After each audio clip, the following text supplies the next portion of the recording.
With 7, everybody. The first question deals with Charles's law because we are given two values for the volume, and then we are given the value for temperature here, and then we are being asked to calculate what is the temperature.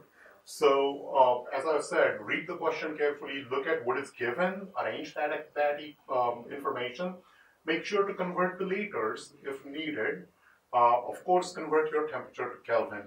So, for two conditions with Charles's law, we can write this expression, or because we're looking for T2, we can write a rearrangement which is going to look like this, that V2 times T1 over V1 is going to give us the value for T2.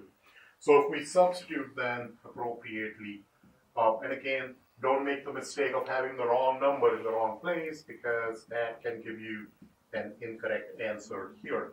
So let's substitute the appropriate numbers.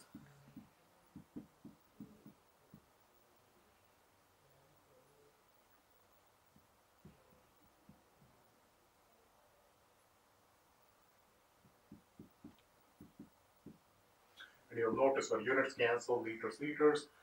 Because we're looking for temperature, our answer is in Kelvin. And that answer with the correct number of significant figures is going to be the following.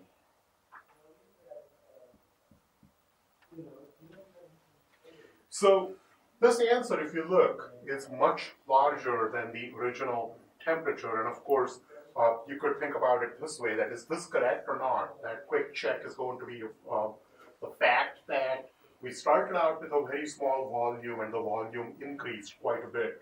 So Charles's law tells us volume and temperature are directly related to each other. One goes up, the other has to go up. So yes, this should be the correct answer as long as we are done the math correctly. So in question number 2, we are given these conditions for a bottle of helium and we are being asked how many grams of helium are contained in this bottle. So if we look at this, we're given these three conditions. We don't know what N is, and if we can calculate N, then we can calculate the grams of helium. So we can apply the ideal gas law here as follows, that N is equal to PV over RT, and then solve for N, and then bring in the molar mass of helium to then calculate the grams. So this will look like this.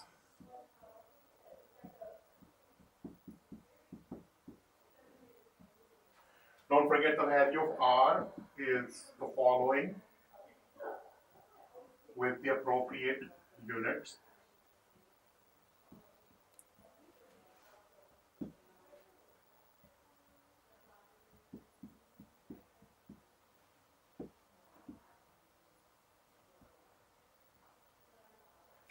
Because this mole here is in the denominator of the denominator, this unit will then go up, and our answer is now the following.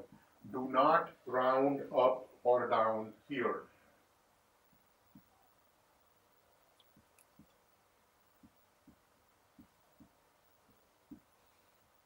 And these are moles of helium. Okay?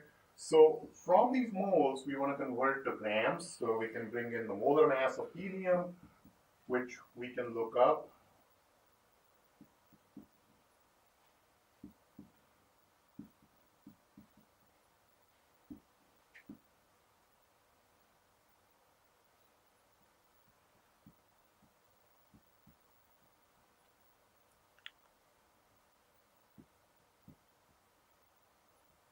So there is our final answer. Okay, so question number 3 gives us the following conditions. And here again, this is an application of the ideal gas law. We are given these conditions and we are being asked to calculate what is this volume here. Now, the one thing I wanted to mention is you will notice that I have these converted to ATM, the temperature is converted to Kelvin. So I'm not showing my work there, but of course, we need to have the appropriate units here. We can't just use the units, whatever they are. Make sure to convert your pressure to ATM temperature to Kelvin all the time. So with this now set up that our number of moles are constant, so we can write this as follows, or we can rearrange it then to get to this numerical value for V2. So if you substitute appropriately here, then you are going to get V2 is equal to 6.24 liters. So make sure to show how your units will cancel, because the ATM will cancel, Kelvin will cancel, and then our answer will be left in the unit of liters. To calculate the value of R given the specific conditions. So notice what's going to happen here with this question. We're just calculating a different value of R, because typically we calculate that at STP, as you know. Here, this is a theoretical question just to kind of see how we understand this. And what ends up happening here, of course, is none of these units cancel, because remember, the value for R has the following units when we're using these units, of course. So this is a classic limiting reactant type question. So we're given a reaction where two gases, nitrogen and hydrogen, are going to react to produce ammonia, and we are given the quantities of each of these gases, so the reactants. So what we need to do, of course, is do our calculation like we would with a limiting reactant, and then we can find out what is the limiting reactant, which will tell us how many moles of ammonia are being produced. So to do this calculation, we'll have to start with a balanced chemical equation, and then we can do our calculation further as follows to get to the moles of ammonia produced from each of these individual reactants. And notice I am going to stop at this point. I'm not going to calculate the grams, because I don't need the grams. I need the moles of ammonia being produced. So with each of these, I'm going to calculate just the moles.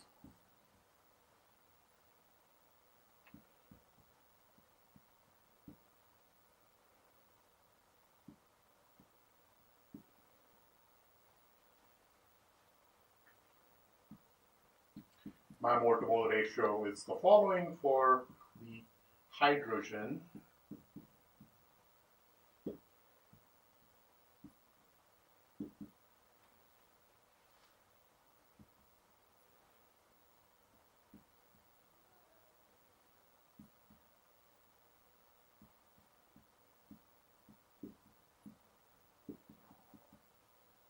So of course both of these are moles of ammonia. Now you remember, with a limiting reactant problem, we look at the smaller number for the product, and that is our number of moles that this reaction is going to produce.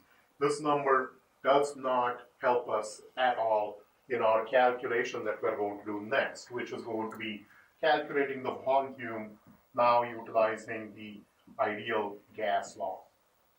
So the number of moles that we have here, which were this really long number. Again, don't round this here.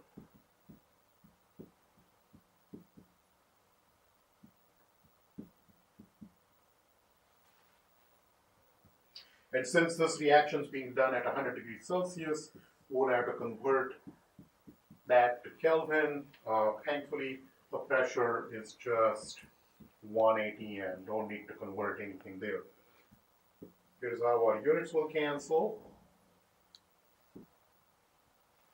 And then if we do the math, our answer that we are going to get with the appropriate number of significant figures is going to be the following.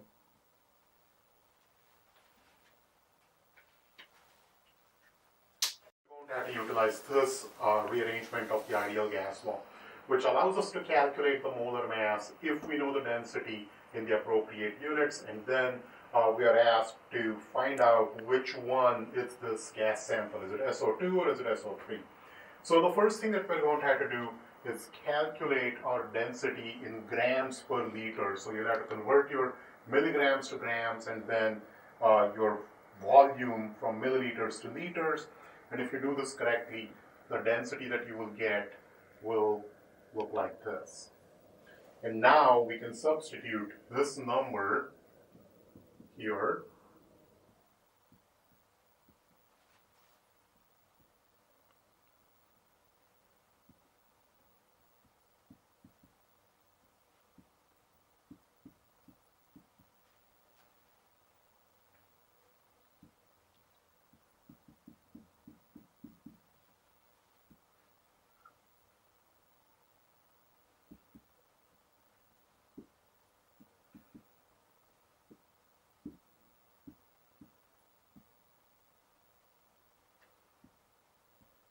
So notice how my units cancel. Notice what I'm left with. I'm left with the units grams and then moles over here in the denominator. And because this capital M is the molar mass, these are actually the units that I want left behind. So that's a good thing. And if I do my math here, this is my molar mass of the gas that I have. So now what I need to do is compare this molar mass to the molar mass of sulfur dioxide, which is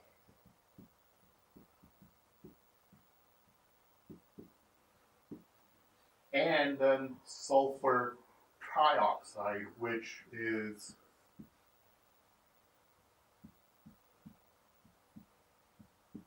so obviously you can see that the gas that we have is going to be the sulfur dioxide gas and not sulfur trioxide. Long quiz. This is question 7, and we're almost getting there. This question asks us about a mixture of gases, and it gives us the individual moles, and then we have to calculate the partial pressure for each gas. So the first step we're going to have to take is to calculate the pressure of the mixture, and to do so, we're just going to add our moles of the individual gases that we are given. We're using our ideal gas law, so the pressure is equal to the moles times the value of R times, of course, the temperature. So nRT divided by the volume in liters. So now this will give us the total pressure that we have for our gas mixture rather. And of course, remember, the unit of ATM needs to be pure because that's our pressure. Now, for each of these gases, we can calculate the mole fraction. So if you remember, the mole fraction is the moles of the gas divided by the total moles. And it is never going to have a unit because moles will cancel. And then once we get this mole fraction, we can now calculate the partial pressure, which is the product of the mole fraction and the total pressure.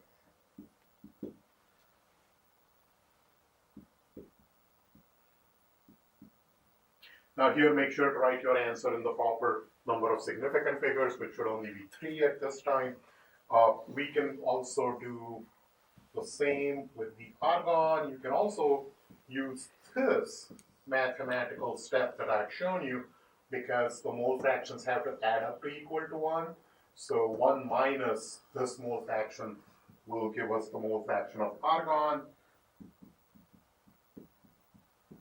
And then by doing a similar calculation, we can calculate the partial pressure of argon, which is going to be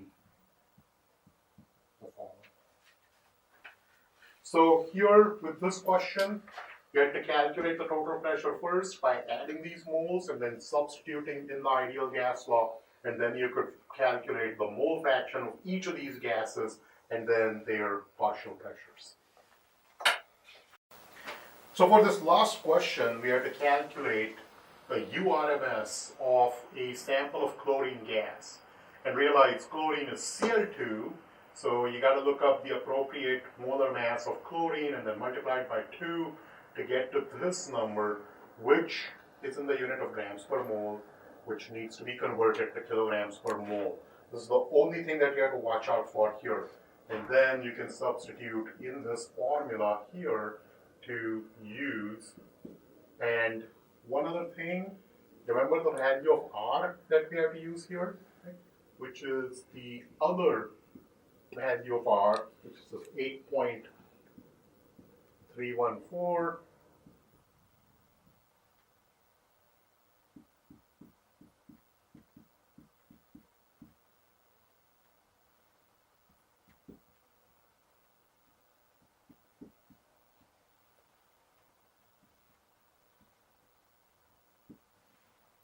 And don't forget the square root. Do this division first and then take the square root. Don't take the square root of just the numerator. So if you do this math correctly, your answer will end up to be the following. I've shown you how we end up with the unit of meters per second. So no need to show how the joule changes and so on to get to the meter per second. You can write this out and get to the meters per second as your final answer. That's perfectly okay.